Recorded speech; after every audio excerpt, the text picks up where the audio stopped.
Good morning friends.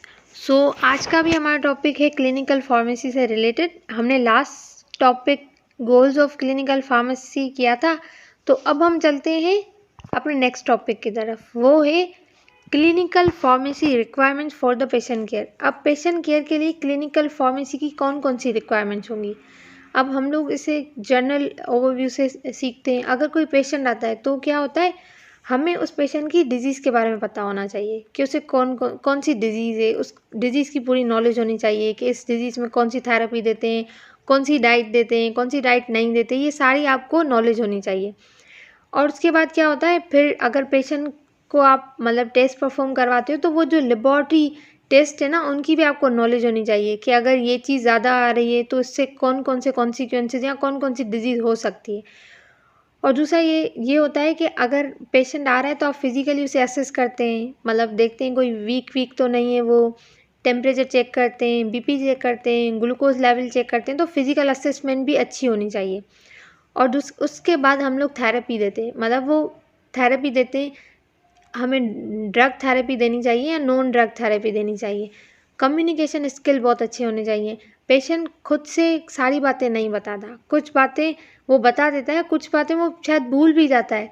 तो फिर physician को या फार्मासिस्ट की ये ड्यूटी है कि वो उससे कंप्लीट नॉलेज लें कि उसके कौन कौन से डिजीज़ है, कौन कौन से सिम्टम्स आ रहे हैं, क्या है। तो कम्युनिकेशन स्किल भी बहुत अच्छे होने चाहिए। तो अब देखते हैं क्या है, नॉलेज ऑफ डिजीज़। जिस डिजीज़ से वो सफ़र कर रहा है उसकी कंप्लीट नॉलेज होगी, तभी हम लोग उसे अच्छी फार्माकोथेरेपी दे सकते हैं। Knowledge of laboratory and diagnostic skills, उनकी नॉलेज भी अच्छी होनी चाहिए। पता होना चाहिए अगर ये चीज़ ज़्यादा आ रही है तो इससे कि कौन सी डिजीज़ डायग्नोस्ट हो रही है। फिज़िकल असेसमेंट भी पता होनी चाहिए कैसे करनी है, ग्लूकोज लेवल और ये सब। नॉलेज ऑफ ड्रग थेरेपी, कौन सी ड्रग थेरेपी इस डिजीज़ में देनी चाहिए, कौन सी ड्रग ऑफ चॉइस होगी फॉर दिस डिजीज़, ये भी आपको पता होना चाहिए। Knowledge of non drug therapy, non drug therapy का मतलब क्या है, जिसमें हम लोग ड्रग ना दें।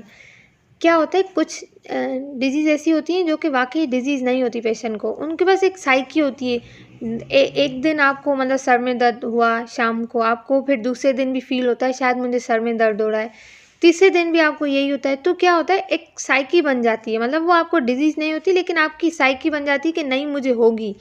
तो फिर आप फील करते हो कि हाँ वाकई मुझे है। तो इसमें क्या करते हैं हम लोग, नॉन ड्रग थेरेपी देते हैं, प्लेसबो पिल्स देते हैं, जिसमें क्या होता है, शुगर पिल्स होती हैं जिसमें कोई भी एक्टिव मेडिसिन नहीं होती। और दूसरी नॉन ड्रग थेरेपी में अगर हम लोग देखें एरोमा थेरेपीज़ वगैरह भी देते हैं। अगर मोच वगैरह आ जाती है तो वो ड्रग थेरेपी नहीं होती, आपको बस स्प्रेज लगा देते हैं पेन किलर्स कि आपका पेन वहाँ पे सही हो जाए। तो इसे नॉन ड्रग थेरेपी भी कहते हैं। उसके बाद है कम्युनिकेशन स्किल्स। कम्युनिकेशन स्किल्स कि आप कंप्लीटली उस डिज़ीज़ की नॉलेज आप उस पेशेंट से लो कि आपको कौन कौन से सिम्टम्स आ रहे हैं, आप कौन कौन सी प्रॉब्लम है, आपके साथ दूसरे कौन से मसाइल हैं, आपको पहले कोई इलनेस है, आप कोई मेडिसिन उसके लिए लेते हो, OTC over the counter drug आप ले रहे हो, ये सारी चीज़ें आपको पेशेंट से लेनी चाहिए। उसके बाद है थेराप्यूटिक्स प्लानिंग स्किल्स, कैसे थेरेपी प्लान करनी चाहिए उसके भी स्किल्स होने चाहिए, कौन सी थेरेपी बेस्ट रहेगी फॉर द पेशेंट। उसके बाद है drug information skills. Drug information skills आपके पास ड्रग की जो पूरी इन्फॉर्मेशन है ना, वो अच्छे से पूरी इन्फॉर्मेशन होनी चाहिए उस ड्रग के बारे में। Patient monitoring skills, drug information कैसी होनी चाहिए। देखिए अगर सडन केस भी आते हैं तो अगर कोई ड्रग इन्फॉर्मेशन स्पेशलिस्ट होता है ना, तो वो बोलता है कि अगर कोई पॉइजनस केस आया तो उसमें ये ड्रग बेस्ट काम करेगी, उसका ये डोज देना चाहिए। तो इस तरह की इन्फॉर्मेशन होनी चाहिए, प्रॉम्प्ट आपको वो चीज़ क्लिक हो। दूसरा पेशेंट मॉनिटरिंग स्किल्स, उसमें अगर आप ड्रग थेरेपी दे रहे तो उसको आप सही से मॉनिटर करें, सही है। अब अगर कोई एडवर्स ड्रग रिएक्शन भी आ रहे हैं तो आप उसे भी कैसे मैनेज कर सकते हो, उसके लिए कौन सी ड्रग दे सकते हो, वो कि आप जो पेशेंट है ना उसकी मॉनिटरिंग अच्छी करें। अगर फॉलोअप के लिए भी पेशेंट आता है तो आप उससे पूछोगे इस ड्रग से आपको कौन से बेनिफिट्स हुए, आपका दर्द ठीक हुआ या नहीं, आपको कौन से एडवर्स इफेक्ट फील हुए, ये सब चीज़ें। उसके बाद है level of action of clinical pharmacist. Clinical pharmacist के कौन कौन से लेवल है जहाँ पे क्लिनिकल फार्मासिस्ट काम करेगा। एक तो है before prescription, during prescription and after prescription. ये 3 लेवल है जहाँ पे क्लिनिकल फार्मासिस्ट काम करेगा। अब बिफोर प्रिस्क्रिप्शन क्या होगा, या तो वो ड्रग क्लिनिकल ट्रायल्स के लिए आती है तब वो काम करेगा उस पर, या तो ऐसा होता है ना कि आपको फॉर्मुलरी बनाने के लिए, अब एक क्लिनिक है उसकी फॉर्मुलरी बनानी है, मतलब शॉर्ट लिस्टेड ड्रग्स जो उस क्लिनिकल सेटअप में वो रन करें, तो वो ड्रग डालना, ये सारी बिफोर प्रिस्क्रिप्शन फार्मासिस्ट की ड्यूटी होती है। और ड्यूरिंग प्रिस्क्रिप्शन वही एक अच्छी, मतलब कि एक बेस्ट फार्माकोथेरेपी चूज़ करना, वो ड्यूरिंग प्रिस्क्रिप्शन होगा। अगर कोई एडवर्स ड्रग रिएक्शन आ रहे हैं उसको कंट्रोल करना, थेरेपी को मॉनिटर करना, ये सारी चीज़ें आ जाती हैं during the prescription. After prescription क्या होगा, वही आप आफ्टर प्रिस्क्रिप्शन देखेंगे कि आउटकम्स कैसे आए, अच्छे आउटकम्स आए, नेगेटिव आउटकम्स आए, ये सारी चीज़ें आ जाएंगी आफ्टर प्रिस्क्रिप्शन। लाइन से देखते हैं। बिफोर प्रिस्क्रिप्शन क्या आएगा, क्लिनिकल ट्रायल्स आप देखेंगे, एक न्यू ड्रग आई है उसके क्लिनिकल ट्रायल्स करेंगे, आपको उसकी एक इंडिकेशन पता होती है या 2, फिर अगर जब वो क्लिनिकल ट्रायल्स में आती है ना ड्रग्स, तो आपको उसकी और भी यूजेस पता चलते हैं, और भी साइड इफ़ेक्ट्स पता चलते हैं जब वो यूज़ में आती है ड्रग, तो वो क्लिनिकल ट्रायल्स में आ गई। कुछ ड्रग्स ऐसी होती हैं जिसकी एक इंडिकेशन हमको पता है, जैसे मेटफॉर्मिन की हमको ये पता था कि हम मेटफॉर्मिन डायबिटीज़ के लिए दे सकते हैं, फिर मेटफॉर्मिन की एक ऐसी बात निकली कि वो वेट लॉस के लिए भी दे सकते हैं क्योंकि उसका एडवर्स इफेक्ट ये था कि वो वेट लॉस करवाती है, तो उसकी दूसरी इंडिकेशन क्लिनिकल ट्रायल्स में, मतलब जब हम लोगों ने उस ड्रग को यूज़ किया तब मिली। ड्रग इन्फॉर्मेशन भी हम लोग दे सकते हैं बिफोर प्रिस्क्रिप्शन। अगर कोई ऐसा केस आ जाता है तो ड्रग इन्फॉर्मेशन स्पेशलिस्ट बताते हैं कि ओवरडोजिंग में आपको क्या करना चाहिए, अगर पॉइजनिंग होगी तो क्या करना चाहिए, ये सब। फॉर्मुलरी, मतलब हॉस्पिटल की फार्मूलरी बनाने में भी ये हेल्प आउट करते हैं। ड्रग रिलेटेड पॉलिसीज़ मतलब जो ड्रग यूज़ करें वो रजिस्टर्ड है या नहीं, और अगर अनरजिस्टर्ड ड्रग यूज़ कर रहे हैं तो उसके लिए जो प्रोसीजर्स करने चाहिए वो किए हैं या नहीं, ये सब चीज़ें देखना क्लिनिकल फार्मासिस्ट की रिस्पॉन्सिबिलिटीज़ होती हैं। देखें, अगर कोई ड्रग आई है क्लिनिकल ट्रायल्स वगैरह के लिए, वो रजिस्टर्ड नहीं है, तो आपको वो सारे प्रोसेसेस, लीगल जो प्रोसेसेस होते हैं वो सारे करने होते हैं, तो वो भी क्लिनिकल फार्मासिस्ट की ड्यूटीज़ में आ जाता है। उसके बाद है during prescription as I said कि ड्यूरिंग प्रिस्क्रिप्शन फार्मासिस्ट का ये काम होता है कि वो ऐसी थेरेपी फिजिशियन को सजेस्ट करे जो कि बेस्ट काम करे उस पेशेंट के लिए, जिससे पेशेंट को कोई हाइपर सेंसिटिविटी या एलर्जीज ना हो, है कोई भी मतलब कि इतने मतलब कि डेंजरस साइड इफ़ेक्ट्स ना हो, ये सब। Clinical pharmacist has great influence on the attitude and priority of physician in the choice of correct treatment. Patient counselling, मतलब अब प्रिस्क्रिप्शन तो लिख दी, अब फार्मासिस्ट क्या करेगा, उसे डिस्पेंस भी करेगा और पेशेंट को काउंसल करेगा कि अगर आपकी थेरेपी में ये 3 ड्रग्स हैं तो ये आपको सुबह लेनी है, ये आपको रात को लेनी है, ये आपको शाम को लेनी है, ये सब। क्यों, 2 ड्रग्स के बीच में इंटरेक्शन भी हो सकता है, तो उस इंटरेक्शन को रोकने के लिए हम लोग एक सुबह ले लें, दूसरी शाम को, या एक पहले ले ली 4 घंटे के बाद दूसरी ले ली, तो इससे ड्रग इंटरेक्शंस की चांसेस कम होते हैं। और किस फूड के साथ आपको ये ट्रीटमेंट नहीं लेना चाहिए, कौन कौन से फूड हैं जो कि आपको अवॉइड करने चाहिए, ये सब पेशेंट काउंसलिंग में आ जाएगा। दूसरा ये होगा कि कितने टाइम लेनी है आपको, कितने दिनों के लिए लेनी है, मतलब फ्रीक्वेंसी, ड्यूरेशन, सब काउंसलिंग में आ जाएगा। क्लिनिकल फार्मासिस्ट मॉनिटर करेगा, डिटेक्ट करेगा एंड प्रिवेंट करेगा ड्रग रिलेटेड प्रॉब्लम। अब पहले वो उसे मॉनिटर करेगा कि कैसे लेनी है, ये पूरा असेसमेंट हो गई। फिर उसको डिटेक्ट करेगा कि जो थेरेपी दी है हम लोगों ने पेशेंट को, उसमें कोई ऐसी प्रॉब्लम तो नहीं आ रही। अगर प्रॉब्लम आ रही है तो क्या करेगा, प्रिवेंट ड्रग रिलेटेड प्रॉब्लम, तो उसको प्रिवेंट करेगा, मतलब कि वो इस तरह से उस थेरेपी को अरेंज करेगा या उसका डोज कम रखेगा कि जैसे उसे ड्रग रिलेटेड प्रॉब्लम्स ना हो, या मतलब अगर कोई ड्रग इंटरेक्शन है उसे रोकेगा, और अगर फूड और ड्रग इंटरेक्शन है तो वो सही से काउंसिल करेगा, तो ये सारी चीज़ें जो ड्रग रिलेटेड प्रॉब्लम्स है वो प्रिवेंट हो जाएंगी। Pay special attention to the doses form that needs therapeutic monitoring. जिस ड्रग के लिए थेरापेटिक मॉनिटरिंग लाजमी है तो उस पर ज़्यादा मतलब कंसंट्रेट करेगा।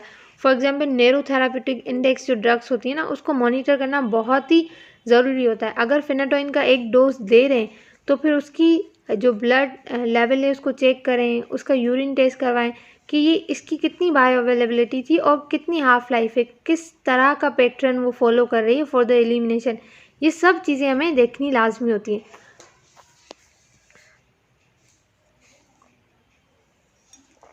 अब आते हैं ड्रग रिलेटेड प्रॉब्लम्स।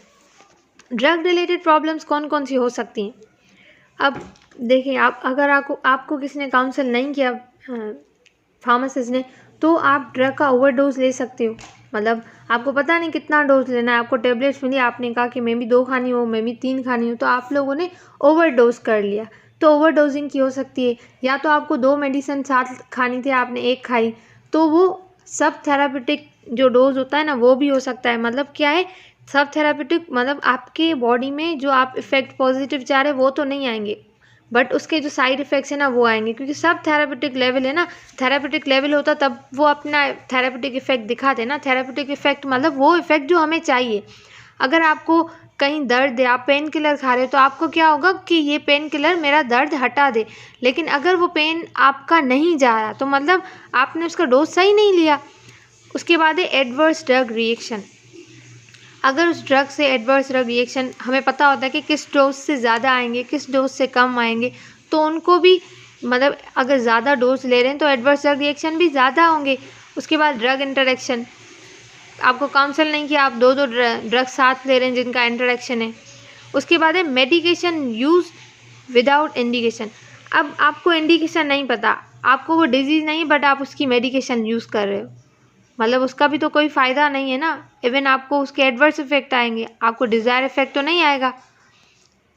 उसके बाद है after prescription. After prescription pharmacist के कौन कौन से काम होंगे? काउंसिल करेगा आफ्टर प्रिस्क्रिप्शन, मतलब अब पेशेंट को प्रिस्क्रिप्शन दे दी, डिस्पेंस कर दी, उसने खा दी, अब फॉलोअप के लिए पेशेंट आ रहा है तो उसको काउंसिल करेगा कि आपने ये ड्रग ली थी, अब आप ये नहीं ये इसके साथ लें और इसे कैसे लेनी है। अगर आप यही सेम ड्रग ले रहे हो तो इसको ड्यूरेशन इसका बताएंगे, उसकी फ्रीक्वेंसी, मतलब वो बाद में भी काउंसिल करेंगे पेशेंट को। उसके बाद है drug use evaluation. Drug use मतलब जो ड्रग पेशेंट ने यूज़ किए उससे कोई हाइपर सेंसिटिविटी तो नहीं हुई, तो वो पूरी हिस्ट्री बना के रख देते हैं। अगर उसने यूज़ किए कोई ऐसा एडवर्स इवेंट तो नहीं आया इस ड्रग से उसको, और आया है तो मतलब कौन से अच्छे इफ़ेक्ट आए, कौन से पॉजिटिव इफ़ेक्ट आए, कितने दिन में इस थेरेपी ने इस पेशेंट पे काम किया, ये सब ड्रग यूज़ एवेल्यूएशन में आ जाते हैं। उसके बाद है आउटकम रिसर्च, वही कि पॉजिटिव इफ़ेक्ट्स या नेगेटिव इफ़ेक्ट्स ड्रग के कौन से आए हैं पेशेंट्स में। प्रिपरेशन ऑफ पर्सनलाइज्ड इन्फॉर्मेशन, ये आ गई कि पर्सनलाइज्ड इन्फॉर्मेशन मतलब इस ड्रग थेरेपी ने उस पर्टिकुलर बंदे पे कैसे काम किया, अच्छे इफेक्ट दिखाए, नेगेटिव इफेक्ट दिखाए, पॉजिटिव, ये सब। फार्माको इकोनॉमिक स्टडीज़, अब आपने जो प्रिस्क्रिप्शन दे दी, अब कोई अफोर्ड नहीं कर सकता तो उसने क्या किया, हाफ दिन की प्रिस्क्रिप्शन तो ले ली उसने, फिल करवा ली, खा भी ली। अब जो रिमेनिंग हाफ डेज हैं उसकी प्रिस्क्रिप्शन उन्होंने नहीं ली, फिल नहीं करवाई और खाई भी नहीं, तो ऑब्वियसली उसको जो डिजीज़ थी वो तो ट्रीट नहीं होगी। अगर कोई इन्फेक्शियस डिजीज़ है तो ऑब्वियसली वो भी तो ट्रीट नहीं हुई होगी ना। तो फिर हम लोग फार्माको इकोनॉमिक्स देखेंगे कि अगर कोई पेशेंट अफोर्ड नहीं कर सकता तो उसे कौन सी थेरेपी दें जो कि वो अफोर्ड कर सकता है और वो कंप्लीट थेरेपी देगा। जब वो कंप्लीट थेरेपी लेगा तभी तो उसको इफेक्ट आएंगे और तभी उसकी डिजीज़ ट्रीट होगी। अगर कंप्लीट थेरेपी नहीं लेगा तो डिजीज़ ट्रीट नहीं होगी। तो ये सारे काम हैं जो कि आफ्टर प्रिस्क्रिप्शन फार्मासिस्ट देखता है। कौन सा? क्लिनिकल फार्मासिस्ट देखता है।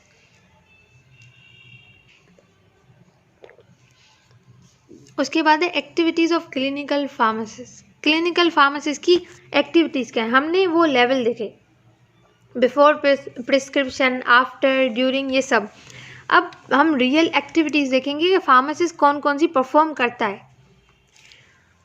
एक तो मेडिकेशन रिव्यू, मतलब जो भी मेडिकेशन चार्ट है, मतलब जो पेशेंट ने मेडिकेशन ली है, कितने डोज में ली है, पूरा एक चार्ट बना होता है, तो उसको रिव्यू करेगा। मतलब उस चार्ट को पूरा देखेगा कि कितने दिन के लिए ली, कितने दिन का ट्रीटमेंट था, प्रॉपरली उसने रेगुलरली ली या नहीं, ये सब वो रिव्यू करेगा। मैं आपको ये रिव्यू मेडिकेशन चार्ट की एक पिक दिखा दूंगी, मतलब एक चार्ट दिखा दूंगी, इससे आपको क्लियर हो जाएगा नेक्स्ट स्लाइड में। अटेंडिंग राउंड्स, फिजिशियन के साथ वो राउंड्स करेगा, क्लिनिक के राउंड्स करेगा, पेशेंट के पास जाके देखेगा जो उन्हें ड्रग डिस्पेंस की गई हैं वो एक्सपायर तो नहीं है, वो सही से स्टोर की गई है या नहीं, ये सारी जो पेशेंट एरिया है वहाँ पे सही से स्टोर है या नहीं, ये सब क्लिनिकल राउंड में जाके वो फार्मासिस्ट देखेगा। उसके बाद है क्लिनिकल ट्रायल्स, वही जो ड्रग न्यू आई है उस पर क्लिनिकल ट्रायल्स परफॉर्म करेंगे, उस पर देखेंगे कि मतलब उसके साइड इफ़ेक्ट्स, उसकी दूसरी जो न्यू इंडिकेशन है वो सब क्लिनिकल ट्रायल्स में देखेंगे। उसके बाद है drug use studies and research.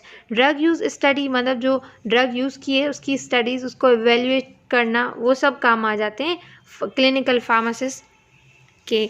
इसमें क्या देखेंगे, फार्माको इकोनॉमिक्स देखेंगे, जो थेरेपी जो न्यू ड्रग आई है वो फार्माको इकोनॉमिक है, पेशेंट्स यूज़ कर रहे हैं, अफोर्डेबल है उनके लिए नहीं, ये सब देखेंगे। फार्माको विजिलेंस का मतलब वो एक तो पहले तो वो चेक करेंगे कि कोई एडवर्स इफेक्ट वगैरह तो नहीं आ रहा, कोई एडवर्स इवेंट तो नहीं हो रहे ड्यू टू दिस ड्रग।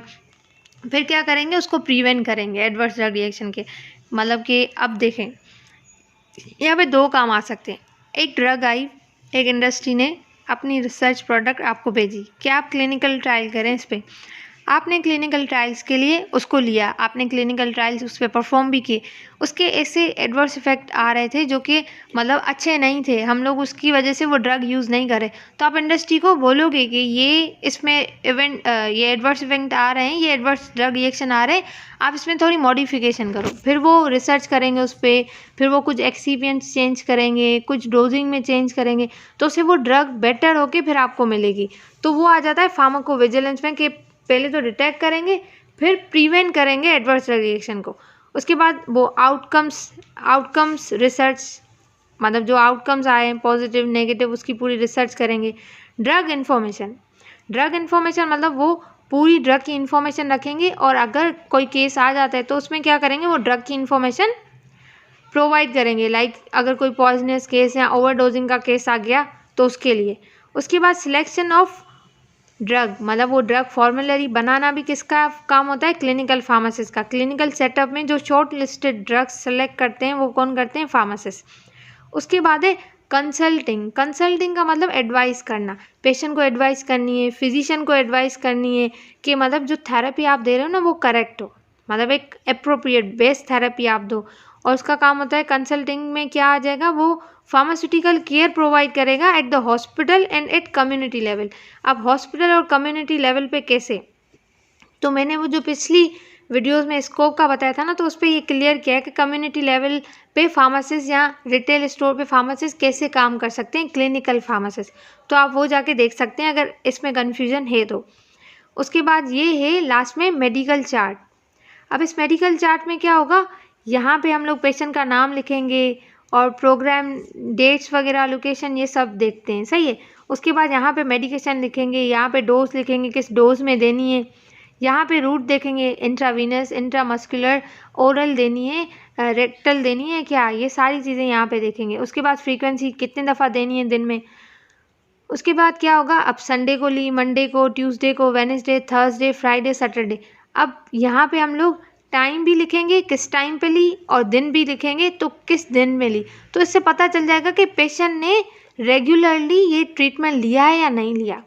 तो ये जो रिव्यू करने से आपको पता चल जाएगा कि पेशेंट को क्या मसला था और उसने किस तरह का ट्रीटमेंट लिया।